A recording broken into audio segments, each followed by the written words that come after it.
interest. Okay. What is the difference between compound interest and simple interest? Okay. Simple interest और compound interest में क्या difference होता है कि कंपाउंड इंटरेस्ट जो होता है वो इंटरेस्ट पर इंटरेस्ट जो लगता है उसे हम कंपाउंड इंटरेस्ट कहते हैं. Simple interest S I equal to P into R into T by 100. ये तो सिंपल इंटरेस्ट है, ठीक है. और कंपाउंड इंटरेस्ट जो होता है वो P into 1 plus R by 100 power T. P यानी principal, R means rate, T is time. ठीक है. तो दोनों के फॉर्मूले में डिफरेंस है. Simple interest equals to P into R into T by 100 and compound interest equals to P into 1 plus R by 100 to the power T minus T. ठीक है. ये कंपाउंड इंटरेस्ट का फॉर्मूला है. अब इन दोनों में डिफरेंस क्या होता है कि सिंपल इंटरेस्ट जो होता है वो प्रिंसिपल, रेट, टाइम आप जो भी दिया हुआ है वो सेम, मतलब इस फॉर्मूले से आप फाइंड आउट कर सकते हो. लेकिन कंपाउंड इंटरेस्ट जो होता है वो हमेशा सिंपल इंटरेस्ट से ज्यादा होता है, क्योंकि इसमें कंपाउंड इंटरेस्ट में इंटरेस्ट पे इंटरेस्ट लगता ही जाता है. इसीलिए compound interest is more than simple interest. ठीक है. और देखो आपके फर्स्ट क्वेश्चन क्या कह रहे हैं. Exercise 9.1 question first. And the amount and the compound interest on the following. First question is principal rupees 6,000, rate 5%. PA का मतलब होता है पर एनम यानी पर ईयर. ठीक है. Time is 2 years. First question है आपका exercise 9.1 question first. Principal P equals to 6,000 rupees, rate of interest 5% and time is 2 years. क्या निकालना है हमें. Compound interest C I equals to P into 1 plus R by 100 power T minus P. Principal कितना है 6,000 into 1 plus rate of interest 5 by 100, timing is 2 years minus 6,000. Okay. Amount पूछ रहे हो तो शायद अमाउंट भी पूछ रहा है ना.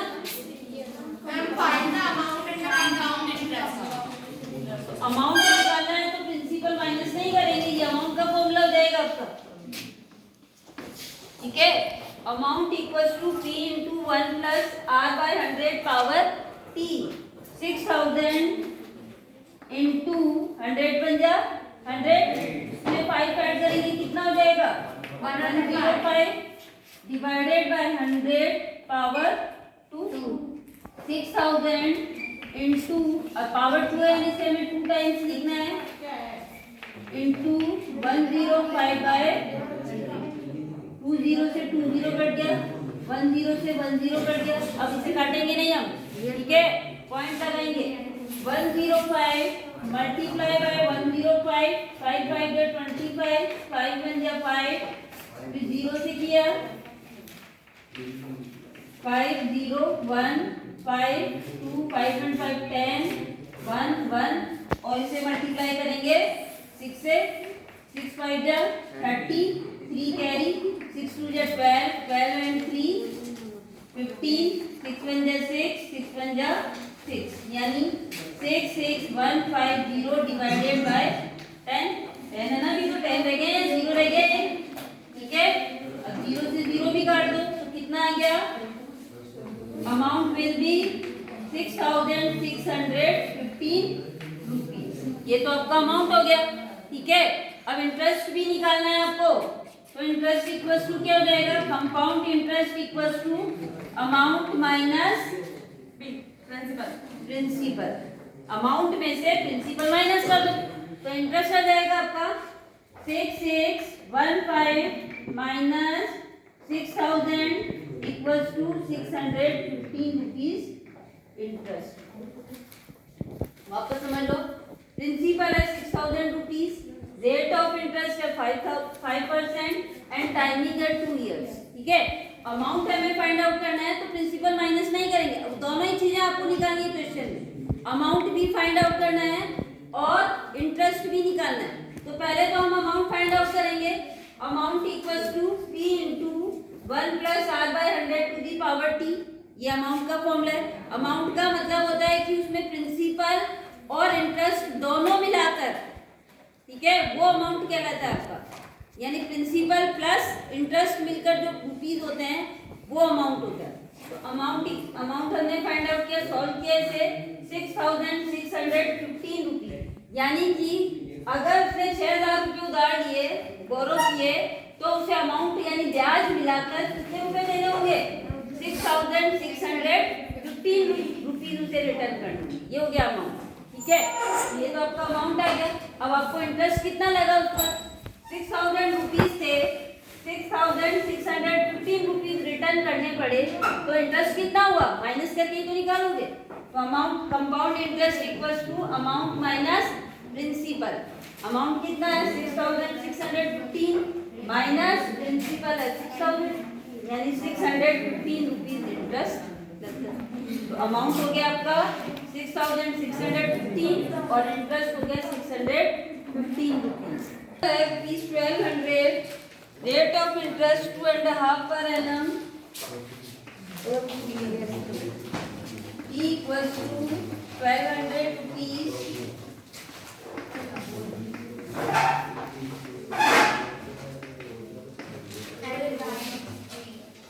and time is 3 years.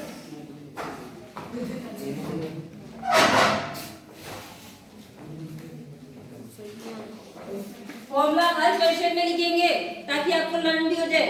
ठीक है, amount equals to P into 1 plus R by 100 power T, principal है 1200 rupees, 1 plus rate of interest कितना हो जाएगा 2 2 जा 4 and 5/2 by 100 and timing is 3 years. ठीक है, 1200 इंटू 1 प्लस ये 2 नीचे आ जाएगा, 2 into 100 power 3, 1200 into 1 plus 5/200 power 3, 1200 into solve करें से 200 को 1 से करेंगे 200 और उसमें 500 करेंगे, ऐड करेंगे कितना हो जाएगा 200 5/200 पावर 3, टाइमिंग 3 है तो 3 आ गया।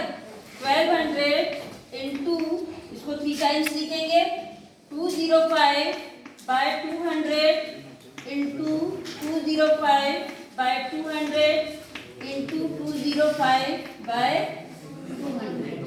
ठीक है, पावर 3 है ना तो 3 टाइम्स लिखना है आपको ऐसे। 20 से ये 20 कट गया, अब कुछ कट ही नहीं रहा। 2 1 जा 2 0 0 2 6 जा 12, फिर 2 1 जा 2 2 3 जा 6, फिर अगर 2 तो कटेगा ही नहीं। ठीक है, क्या करोगे आप 205 205 205 और फिर 3 से उसको मल्टीप्लाई करोगे। ठीक है, और उसके बाद ये 2 आ रहा है, इस 2 से आपको डिवाइड करना होगा। क्या करोगे आप, इजी कैलकुलेशन कैसे करनी है, इन सबको पहले मल्टीप्लाई करना।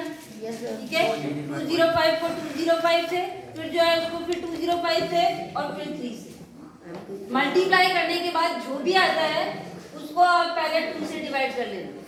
2 आ रहा है ना आपके डिनोमिनेटर में 2 है, 2 से डिवाइड करना, डिवाइड करने पर जो भी आता है उस नंबर को आप ऊपर लिखो।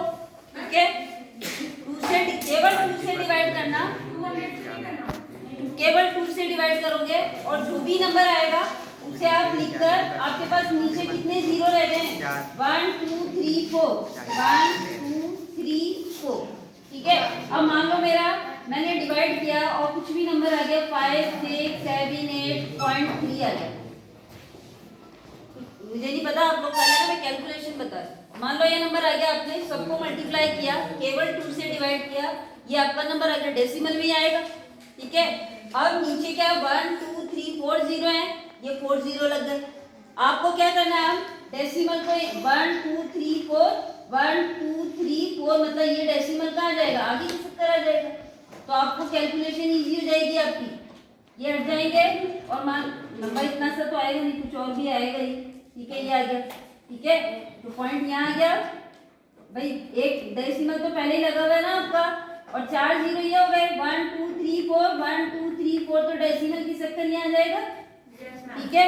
ये आपका नंबर आ गया 32.5678, जो भी है वो आपका अमाउंट आ जाएगा, तो कैलकुलेशन इजी हो जाएगी, ठीक है। और फिर उसे प्रिंसिपल माइनस कर देना, तो आपका इंटरेस्ट कर देना। चलो पहले सॉल्व करो, इसे निकालो आंसर।